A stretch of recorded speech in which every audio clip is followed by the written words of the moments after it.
age-related macular degeneration or dry AMD, you may be at risk for developing geographic atrophy or GA. GA can be unpredictable and progress rapidly, leading to irreversible vision loss. Now there's something you can do to slow it down and get it going slower. Izervay is proven to slow GA progression. Izervay gets GA going slower. Izervay or avacincaptad pagel is a prescription eye injection used to treat GA. Don't take it if you have an infection or active swelling in or around your eye. Izervay can cause eye infection, retinal detachment, or increased risk of wet AMD. Izervay may temporarily increase eye pressure. Your vision may be impaired after an eye injection or exam. Don't delay. Ask your doctor about Izervay today. Izervay gets GA going slower. Visit Izervay.com. That's IZERVAY.com. News. More Trump legal victories for the president-elect before he returns to the White House because presidents can't be prosecuted. Special counsel Jack Smith filed for both Trump federal indictments to be dismissed, which a judge has already approved in Washington in the 2020 election interference case. Smith saying in the filing, quote, "This outcome is not based on the merits or strength of the case against the defendant." Meanwhile, earlier this year, Judge Eileen Cannon of the Southern District of Florida tossed Smith's case against Trump related to classified records. She ruled that Smith was unlawfully appointed as special counsel. And on Monday, Smith announced that he would end his appeal in that case. Trump posted on his Truth Social saying these cases, like all of the other cases I've been forced to go through, are empty and lawless and should never have been brought. That's Fox's Brooke Singman. The Menendez brothers will have to wait longer to possibly be set free in California. A judge pushed back a resentencing hearing to January 30th.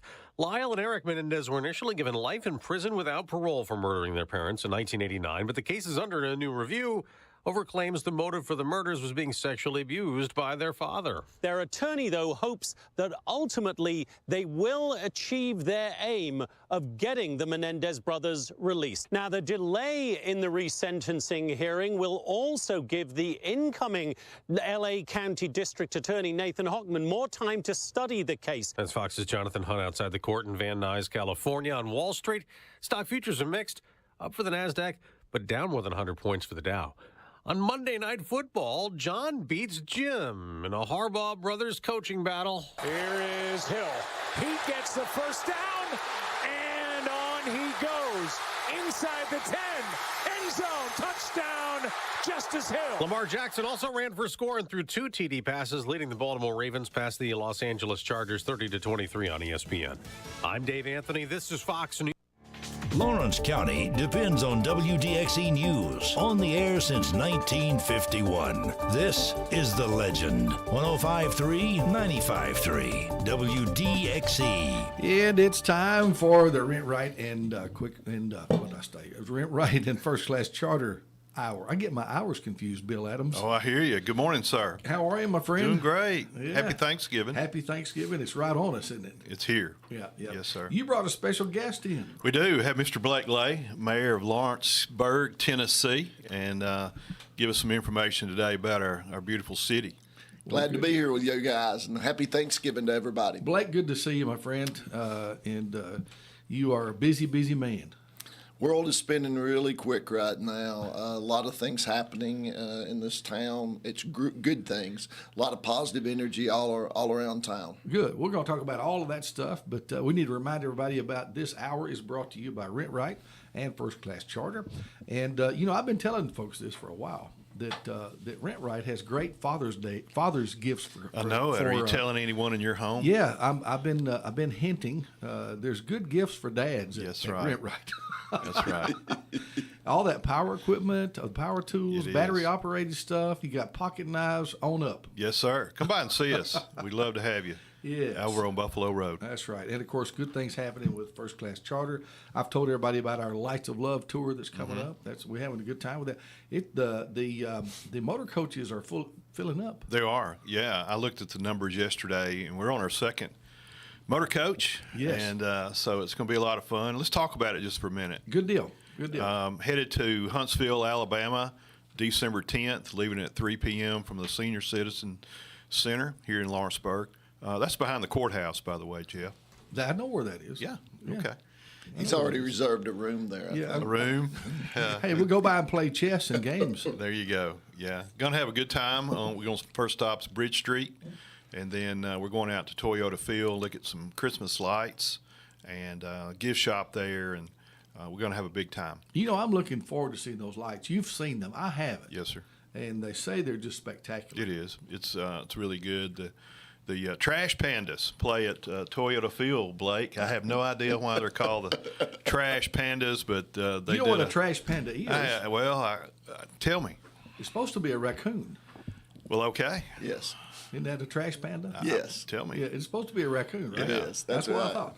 And you know, that is that's a new area Yeah. of Huntsville down there that's recently developed. It's nice. It really is. One of the things we want to remind of, my wife just reminded me, this is a drive-through Christmas lights tour. It's not a walk-in tour, so you'll be on the motor coach, and we'll be able to tune in and listen to Christmas music as we watch the lights. It'll last about 50 minutes. The drive-through. Yeah. Seats are only $40, and all the proceeds go to God's Storehouse. Yes, sir. And we're excited to be a part of that. It's been fun to do that.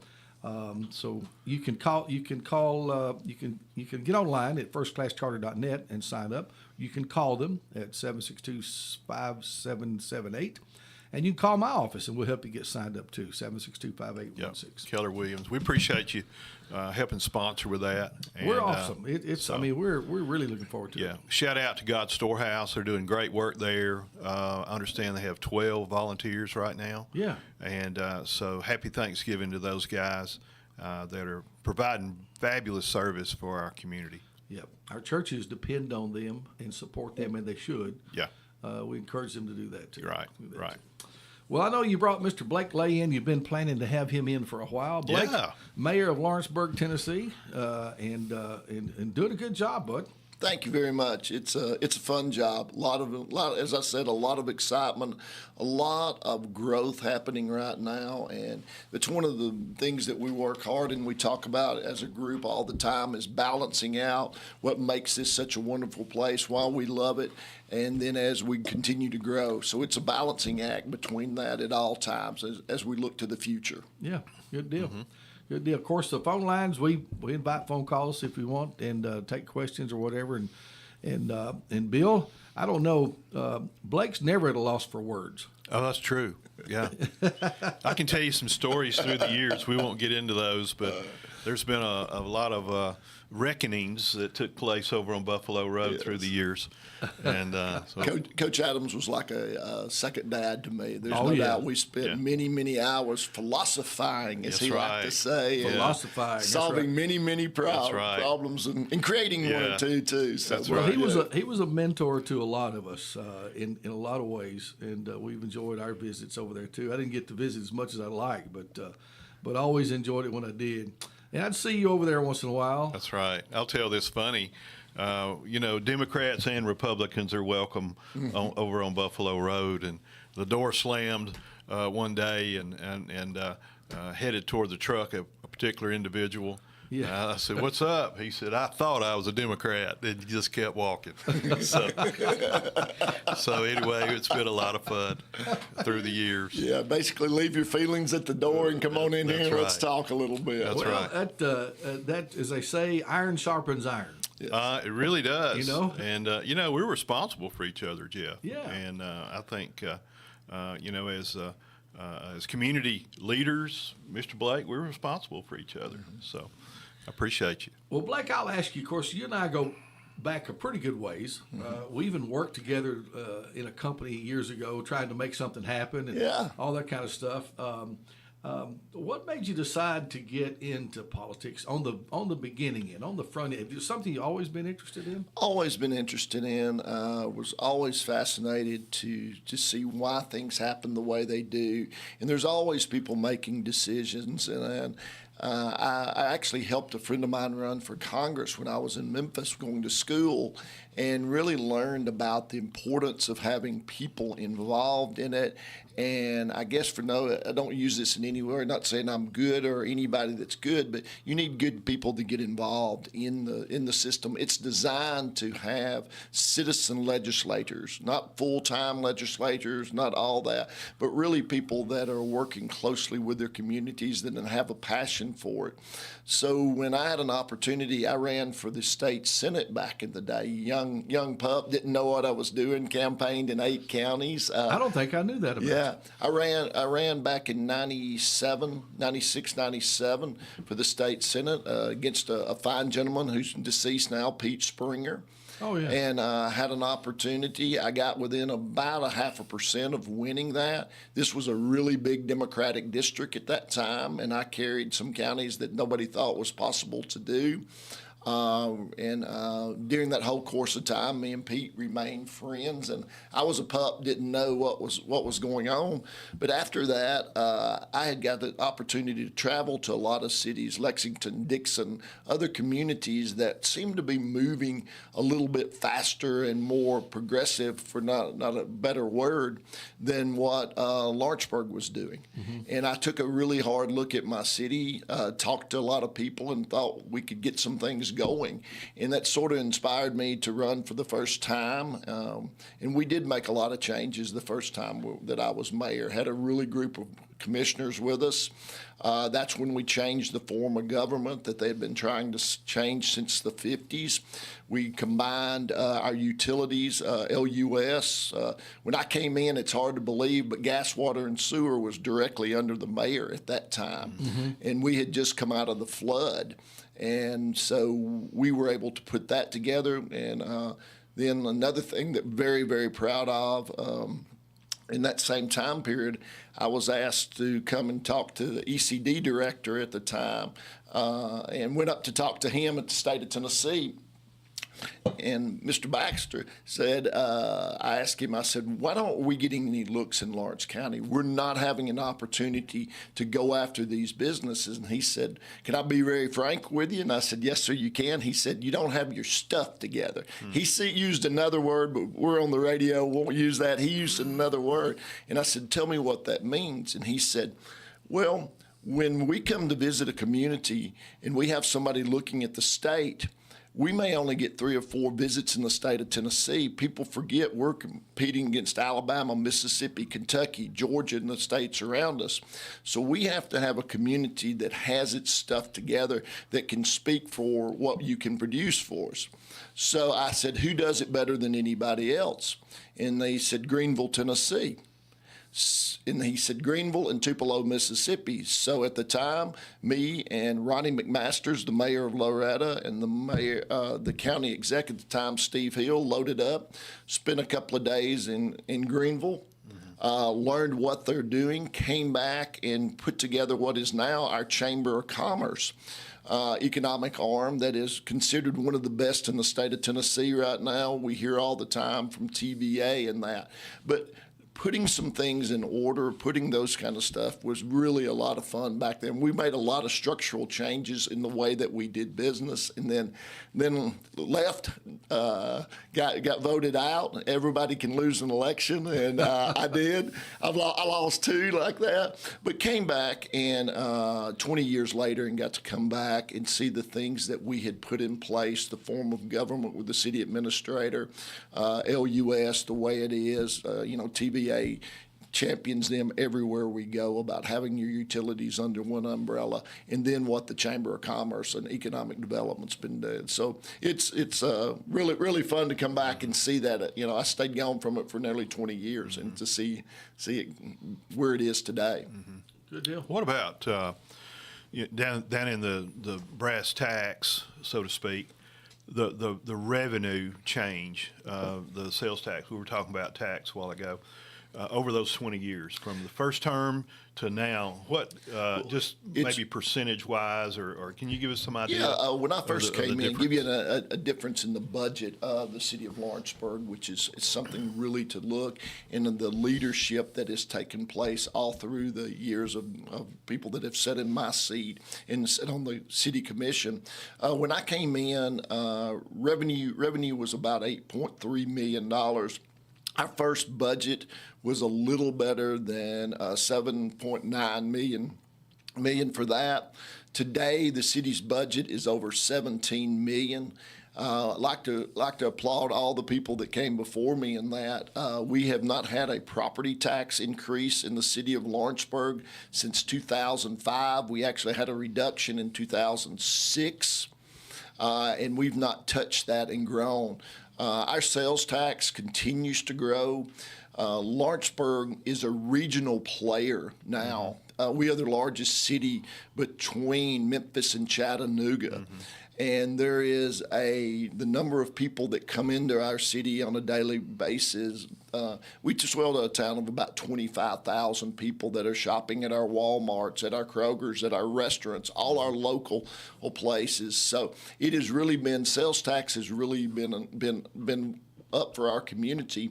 And during COVID, we were up nearly 26% during COVID, and that's not really slowed. People learned what we have to deliver here in Lawrenceburg. They learned that they can shop at home, that they don't have to go to Florence. They don't have to go to Nashville all the time for everything, and I applaud those in the campaign shopping locally. So it really is, that's pretty incredible to have that kind of growth, that kind of thing in the amount of services the city provides and not having to touch your property tax. Teresa and I were talking about our small business community and the people that are running businesses here in town, and from restaurants all the way to anything else.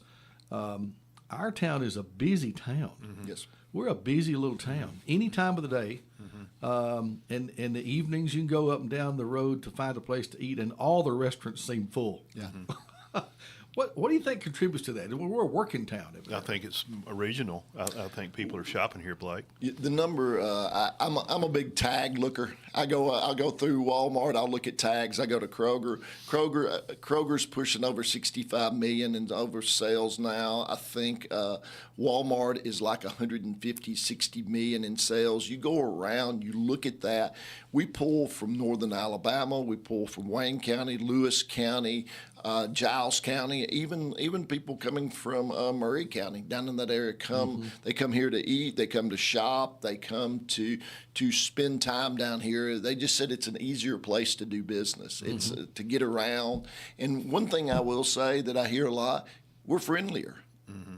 We're a nice town. We do hear that a lot. Yeah. You know, you still get people holding doors for you. You still get people waving at you, and those mean something. Especially as when I always tell people we're always on show, because you never know economically who may be visiting your community that wants to invest here, that wants to make this their home now. Right. So always on show. Yeah. I want to back up and punt with you just a minute. Okay. I said, you and I have known each other a pretty good while, but I didn't know you as a young man. I didn't know you as a young fellow. You're younger than I am anyway. You went you graduated high school what year? 84. 84. So you're a little younger. But you grew up, born and raised here in Lawrenceburg? Born and raised here. For folks that don't know, who was mom and dad? What was life like for little Blake Lay? My dad was Don Lay, Don and Imogene Lay. My dad worked at Murray, rose up in the ranks of that, and became a vice president of Murray. Started in the ball bearing bins at Murray when he was 18, and rose up to be an executive vice president there. My mom and dad, I grew up on the county farm road up there, where now Magna, it's where FedEx, where Craig, MH Bay is, all of that was where I grew up on that farm. We moved there when I was 7 years old to the back side of my farm. My grandfather was Hosey Ballou, and we sold that. Murray bought that farm from the Lay family, or from the Ballou family, I should say, back in the day. And they used to test lawnmowers there. It used to be known. It's still, to me, I'll mess up sometimes. We'll have people visiting, and I'll call it the test base. Yeah. Oh, yeah. But then my first job was right across the road. Worked for the Threet farms over there, Stan and H.A. Threet, and just grew up there. Didn't milk a lot, but we milk about 3 times a year. And I really became an appreciation for the farm and what it means to be a farmer in the community. Wonderful life. Yeah. But yeah, grew up there, Lawrence County High School, played football all through high school, went off to Memphis to go play football. And did you have brothers or sisters? I didn't know. Had a sister, who's 2 years older than me, Christy Lay. Okay. Very good. Well, you grew up fast, bud. The 80s didn't seem long ago. It sure didn't. Yeah. You know, it was a wonderful place to grow up. The family, the support of our community. When I left here to go to Memphis, I never thought I would be back in Lawrence County. Came back through here, met my wife, Anna, and now we have 3 children. Got my last one in college over at UT Southern right now. Cade's at UT Southern. Aiden graduated from the University of Knoxville last year and is working in investment group in Nashville. And my daughter, Francesca, works at Store & Lee as a furniture salesman. Wow. Really enjoys it. She enjoys it. But yeah. Gosh, we shouldn't have grown kids at our age. No way. No. Oh I still think of them that 4, 5, and 6. You know, that whole little thing there. I know, man. Sure. That's amazing. Yeah. Well, good deal. Well, so after college, what'd you do right after college? I was actually when I was in college playing football, I tore up an ankle really bad, and I realized I wasn't going to the NFL. So I was really fortunate. Met a guy one night that changed my direction in life. I had read a book, The Art of the Deal by Donald Trump, back in the day. Still have the copy of that book on my bookshelf. Yeah. And met a real estate developer there in Memphis who got me started in real estate, allowed me to come in and work for him. My job was to pick up garbage at apartment complexes in Memphis. So you can imagine that was a different world. But then I got my real estate license, and I would go in and pick up garbage and then change clothes and be able to sell real estate. And I became a broker in real estate my junior year is how quickly I was able to move up and work for that company, the McDowell Company, and then work for the Tresvants, which is a pretty large development company in Memphis. But I've had my broker's license since 87, 88. So good for you. Yeah. Good deal. Yeah. Good But deal. yeah. And you continue to do some real estate work. Yeah, do a lot. Don't do any homes. I'm terrible with homes. I'm not good at it, but I do industrial buildings and commercial properties, and involved with the company Trace Realty Group. And then we have another company that I'm partners with Robert Pulley on, which is a land development company, which is Trace Properties that we work on. Yeah, I've had the privilege of working on a deal or two with you guys over the years. So, good folks, Robert Pulley. I've had him in here not too long ago. Never put us together, though. No. I remember him dressing up as Roberta Poulet. Yeah. No. Womanless beauty. They had the Womanless Beauty Contest, Yeah. which you know, I don't even need to make a comment, but I've always laughed about the name Roberta Poulet. Poulet. Well, listen, we got a phone call coming in. She likes to talk with us, maybe has a question or two. Hey, good morning. How are you? Yes, this might be something to address another time, but I keep thinking about a shuttle service with your group that's coming tomorrow, or is it today? Shuttle that has service. the charter bus line. Yeah, that's Bill. We talked about that. Yeah, Well, one of the things I've noticed, for example, the closest Amtrak is in Birmingham and Memphis. There's none in Nashville that talked about it. But one of the biggest issues of getting people in here and out of here has to do with, for one thing, we're not close to the interstate. And you've got places like Cracker Barrel and Waffle House and places like that. They want to be close to the interstate because they get travelers. But some kind of shuttle service, for example, even in Atlanta, and I don't know about Memphis now, but in Atlanta they had shuttle services the colleges do to get around, get the students back and forth. You're probably not going to get that, but it's easy to connect if you go to Nashville to get to East Tennessee, or if you get to Huntsville to go to South Alabama. But I run into a lot of situations where people want to come back here, or travelers want to go but there's no way to get here without with no rental cars that you have to return back to the airports, other places.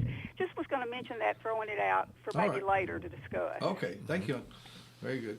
Well, we've talked about that a little bit. We have, and it's it's called rural transit routing, and it has to do with population and the amount of funds, and again, it goes from Fed dollars and private dollars that are matched.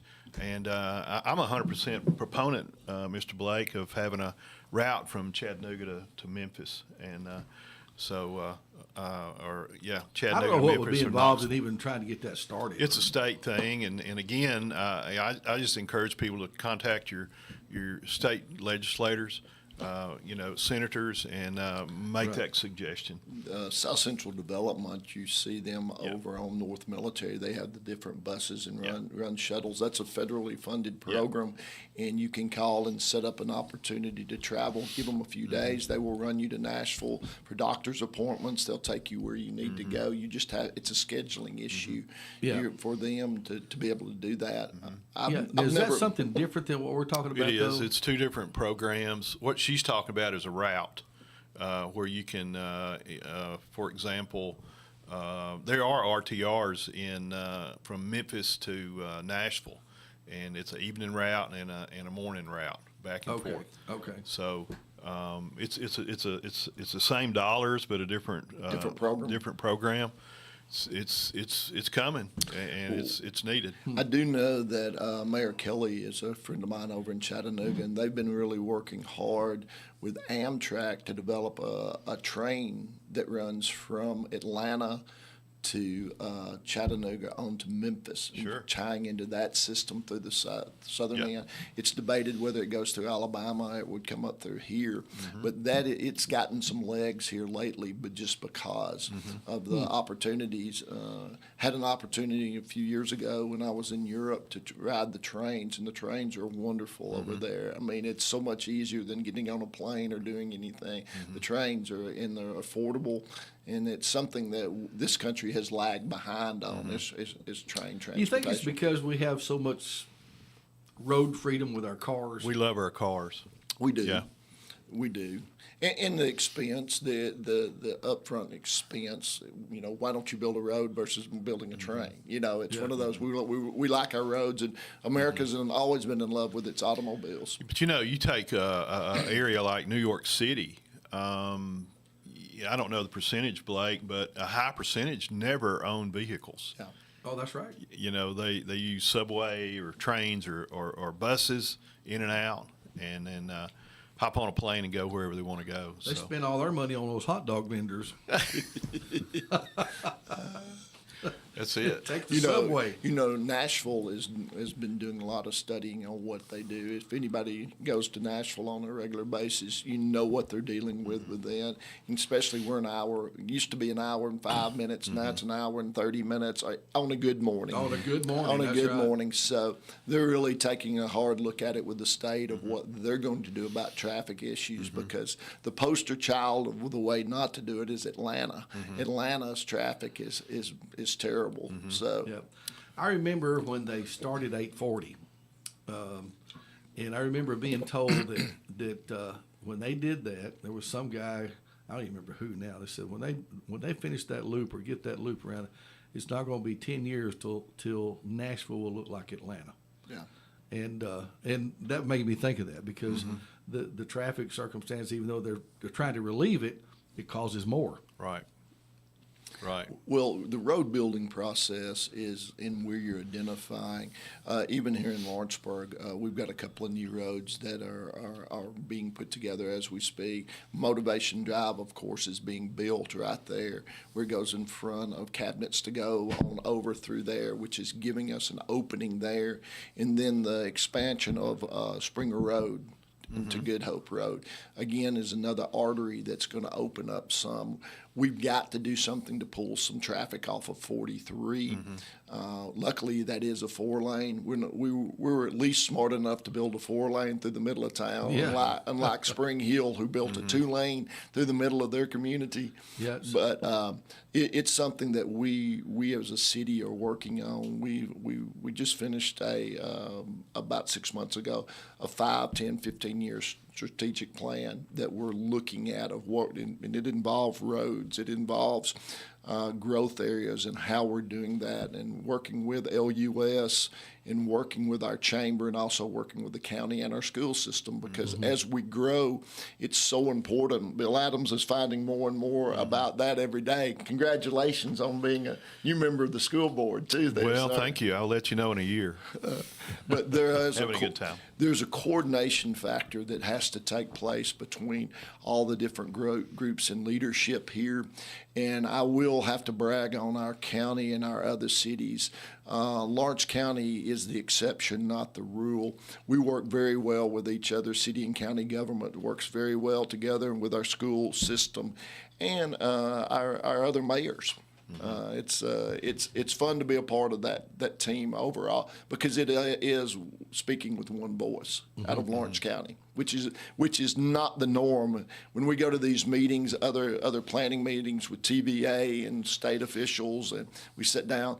A lot of cities and counties don't like each other outside of here, and so we are the exception, which helps us a lot with the state, helps us a lot. I don't know whether y'all saw that recently. We were at a TVA deal, and they were handing out grants, and these communities were getting $25,000, $50,000, up to $75,000.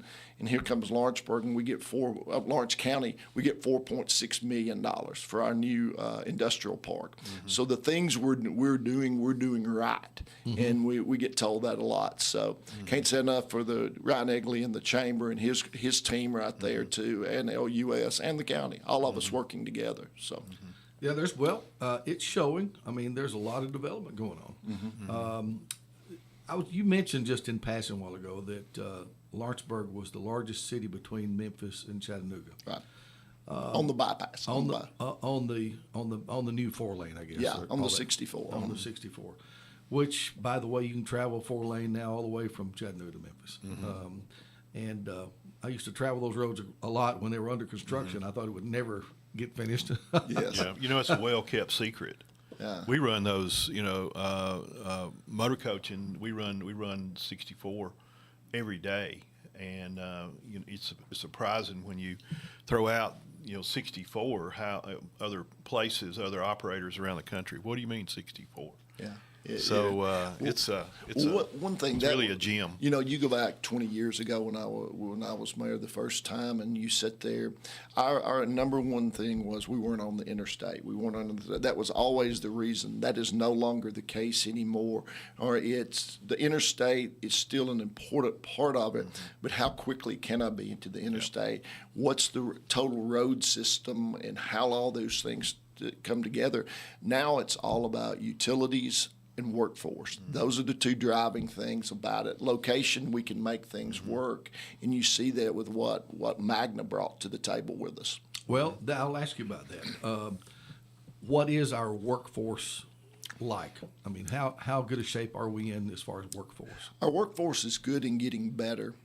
I can't say enough for our technical schools, our TCATs that are embedded in our high school, what our college is bringing to the table here, keeping our best and bright. 7 years ago, there was a group that really began pushing for the college.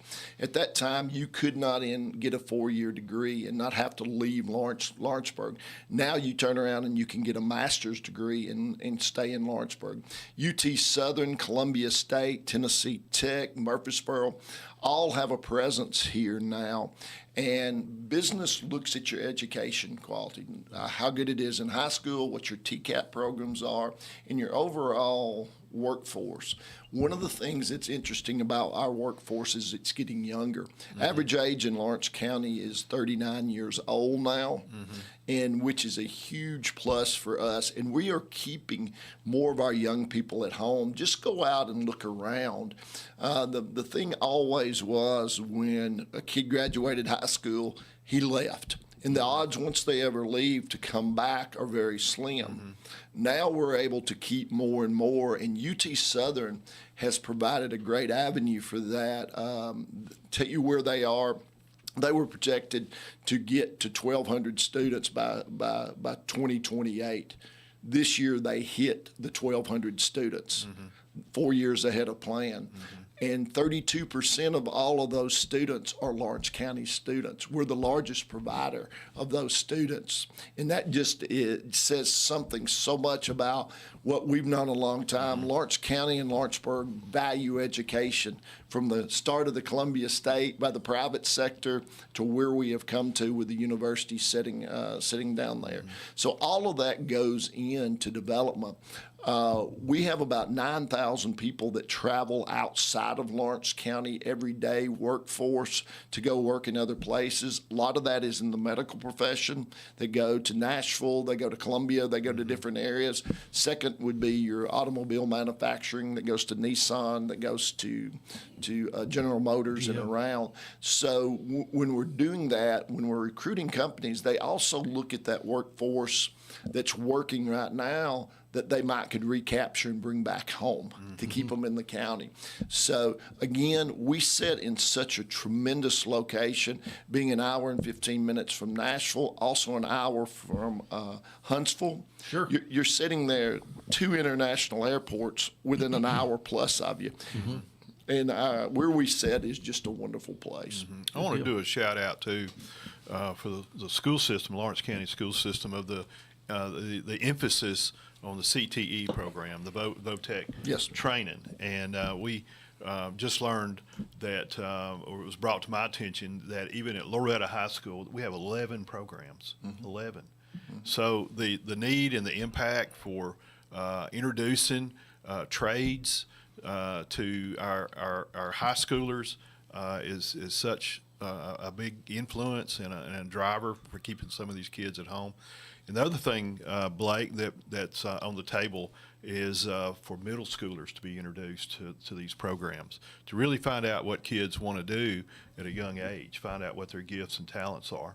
And it's really going to make a big difference in our community. What we're really finding out, when I was going to school, and I'm sure when y'all were, you were told you had to go get a 4-year degree. If you were ever going to be successful, you had to go get a 4-year degree. That has changed a lot in the last, 40 years. It really has become that the need for trades and what you can do in entrepreneurship in the trades, the electrician, plumbing, all of that. And you're seeing more and more people that are going, hey, I'm going to get started with my career. And the TCATs in the high schools allow that. And then you got the one in Pulaski and you got the one in Hornwall that can continue to carry that on.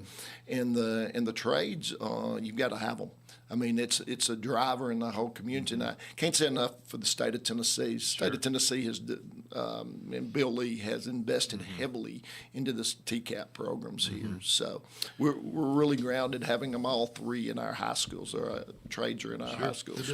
One of the statements from a city director years ago, 30 years ago, made the statement when industry is looking at a particular area or community, and they come in for a visit.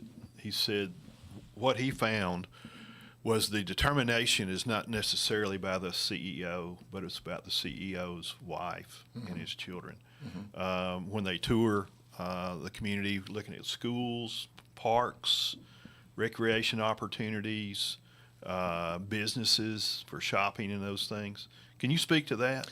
It's very important. They look at the total community, and what happens a lot of times is you'll not even know. You'll have an official visit, but then people will decision makers will sneak back down. They'll go eat at your restaurants. They'll go stop at your gas station. Your gas station attendants are so important because they'll ask direction and give the directions and talk about what restaurant they like and the overall friendliness of the community. They'll go in and shop at I mentioned Kroger's or Save-A-Lot. They'll walk in and do those. That sets the impression of the whole community. Are you, as we were talking early, are you a nice community? Do you care? They'll look at their schools. They look at affordability of your housing, how much available housing there is. All of that fits into making a decision. And I go back and Murray still left a lasting impact on our community, what Murray was. Magna is on track to do that same kind of influence into our community, the growth. They're starting with 230, 240 people. They're needing more housing. If they do everything they're talking about, they would have a 1.2 million square foot building up there, employing close to 800 people. One of the amazing things about Magna too is they don't come to an area based on wages. If you're a welder or if you're this and you're in Detroit, Michigan, or you're in Kansas City, they pay the same scale wherever you are. So that was one thing that really just enlightened us about that company and what they are.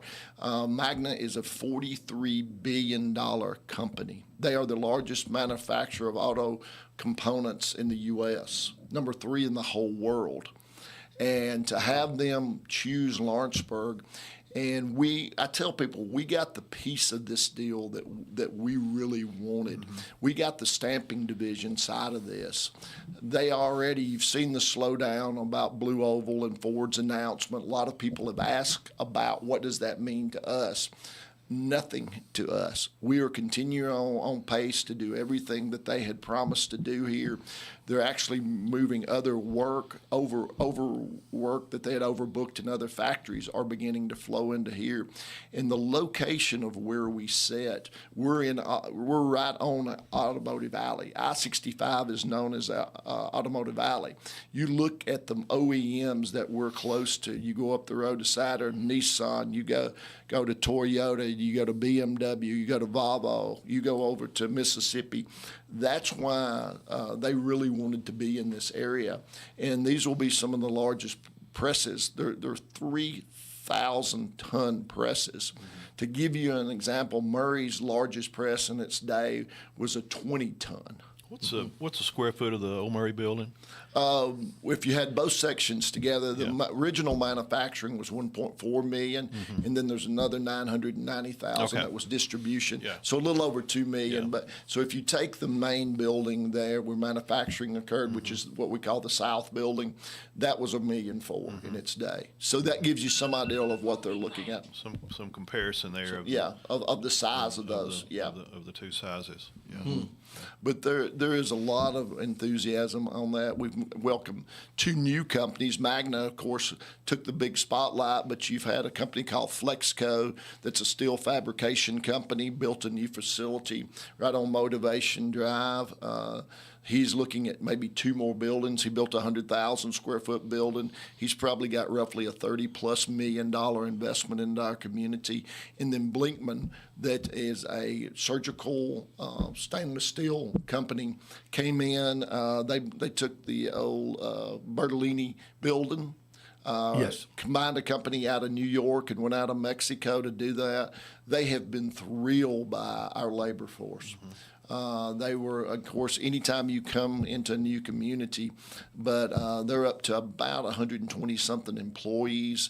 And I had lunch with them the other day, and they just were singing the praises of Lawrenceburg and Lawrence County on doing that. And our workforce, it's about the workforce. We can tell you how great our workforce is. Ryan Egley has that speech down perfectly, but our people show up and make it happen every day in our community. That's good to know. Good to know. Very good. Well, we've talked about a lot of stuff, and you mentioned the Magna deal, and that has been a curiosity because there's been a slowdown maybe in the battery the battery operated vehicle deal. We know that we thought that was tied to that, but it's not going to affect us that much. No. What all products do they manufacture? Main thing is the frames for the F-150s, and they also they can make any component part, anything stamping. They have 2 presses that are well, 3 actually. There'll be another one, the 3,000 ton in 2027. That's operational, but they can anything to do with metal on an automobile they can handle. I can see the need for the extension of motivation drive, getting those trucks out of there. We have actually already working with the state right now on what a design back to the railroad track looks like. I get a phone call one day, and our trucks. Russell Counts called me one day, and he said, "You got to do something." He said, "I've already pulled 4 trucks out of the ditch that was trying to go to Buffalo Road and turn left to get back." So we had to put up signs that says, "Whatever you're doing, ignore your GPS, go back to the main road." But we are looking at that whole road there, working with the state to try to do that. Again, nobody likes them, but if they do what they said they were going to do, we'll probably end up with a red light there in the future. On Buffalo? No, right there on Highway 43. Oh, okay. Okay. By Memorial Gardens. Well, that brings up another thing. We tie back into Buffalo Road on the west side, west end of that road. Then they've got to go north or south. Right. And Buffalo Road back into town has some narrowness to it. Yeah. We have actually been in conversations. We work with TDOT very closely and can't say enough for their team that they're doing. They're working really, really well with us to try to figure out south by the bypass and on down in front of the college going on down towards Story and Lee. The issues with traffic and the number of accidents that have occurred down through there. There is some things coming for that. We lowered the speed limit. Nobody's a fan of going because everybody's always in a hurry, but we looked with the recommendation of the state. We lowered the speed limit down there to try to do something as they continue to study. There may be another red light added there around the bypass under the bridge.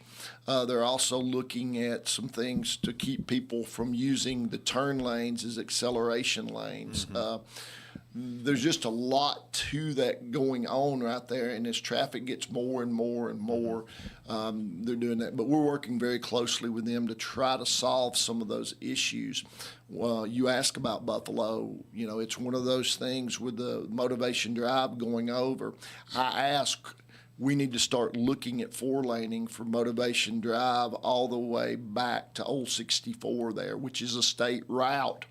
You've got the 2 bridges there that cause a little bit of issues there to get in, but there's a real opportunity to do that. It would help get rid of the ditches in front of you, and we've worked a lot on those things. But yeah.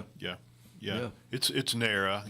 One of my big concerns through there is emergency vehicles and large trucks. So it is tight. But the good thing that I see is every time you make a move, there has to be another move.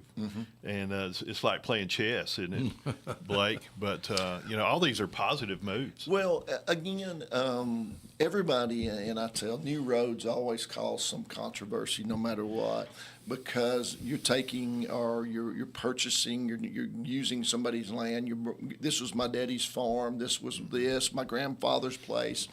And every road that's there went through somebody's property sometime. And that's one of the things we're very understanding about that. But if we're going to grow as a community, we have to build other roads. We have to be able to do that. And that's sitting down with people, talking them through what we're doing and why we're doing what we're doing. But we are very sensitive. I get it. I'm sitting there.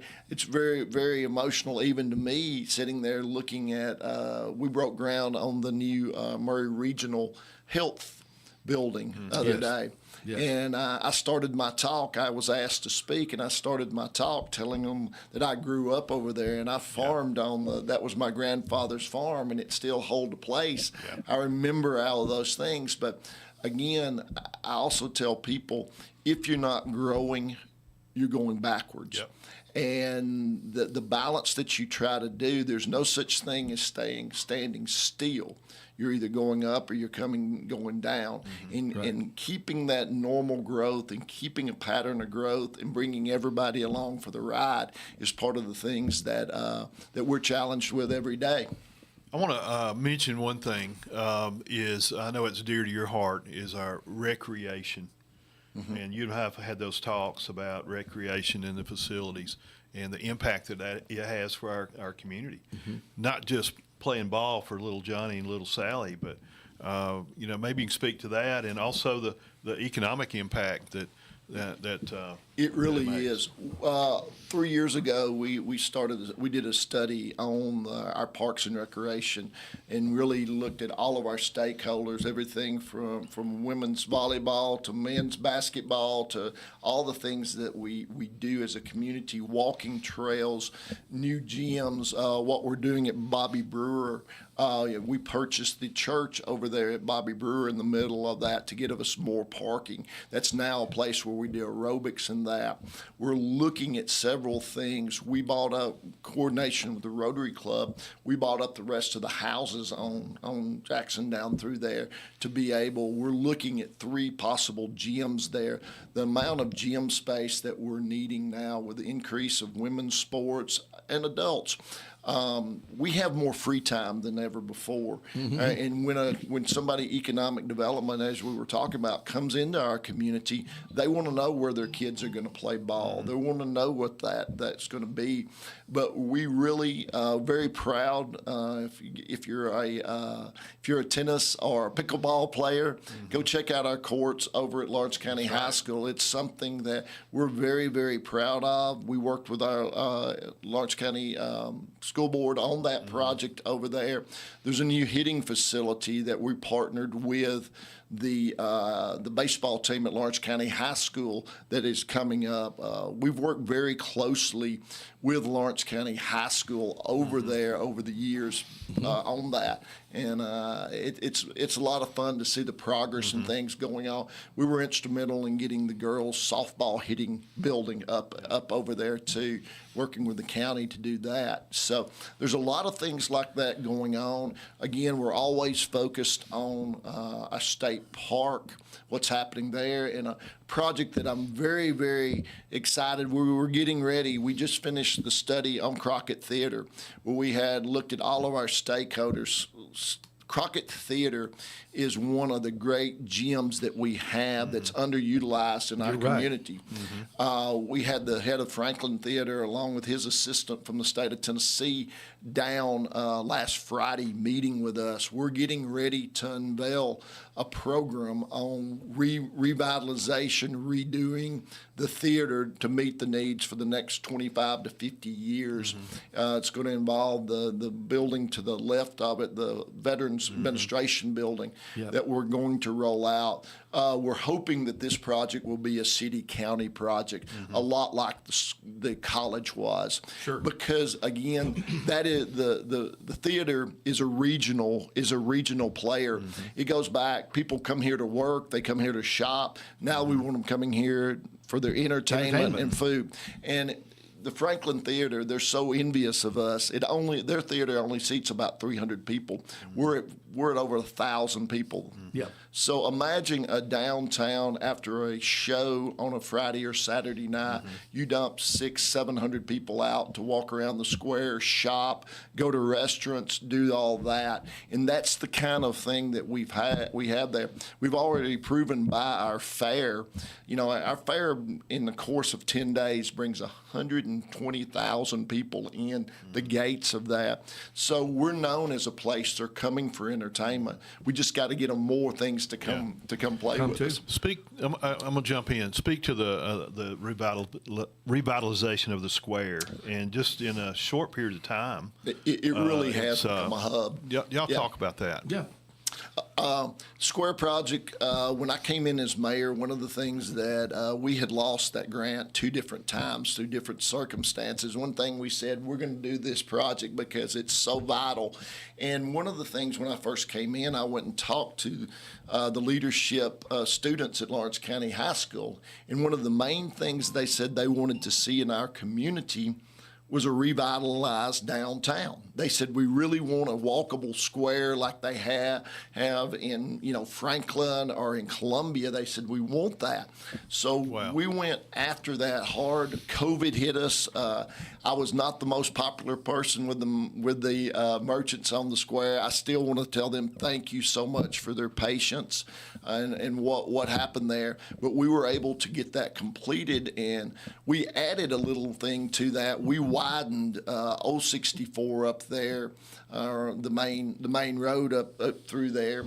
Added about 2.5 feet. That was a 1-lane road, and they'd made it to 2, but it was never 2, so we widened that. That's really opened that up. But you see the business activity down there, and the Outlook just opened up. The restaurants that are there, there's 2 or 3 other businesses that are kicking around different things for the square.